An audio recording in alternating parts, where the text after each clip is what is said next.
मोर जान के रे अंगना में बाजो हकै ढोल रे। हम एने कानो हियै ओने मोर पागली, सब में है खुशी के माहौल रे। दुआरा पर बाजा बाजो हकै मोर जान के अंगना में बाजो हकै ढोल रे।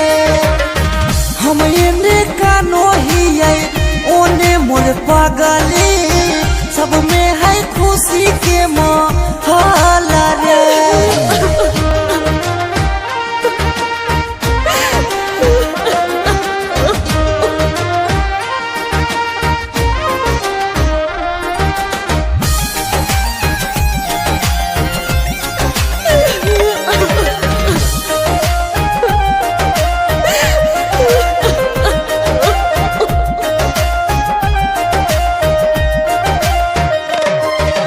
घरवा के लोगवा हकै निरदैया, खिची खिची बैठबो है बीचे रे मड़ैया।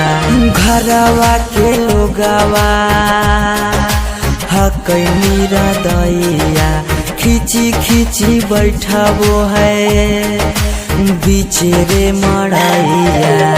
घर परिवार सब हकै दुश्मना मारे, बुझे नहीं पड़े मामा के मोहल रे। हम एने कानो हियै ओने मोर पागली, सब में है खुशी के माहौल रे।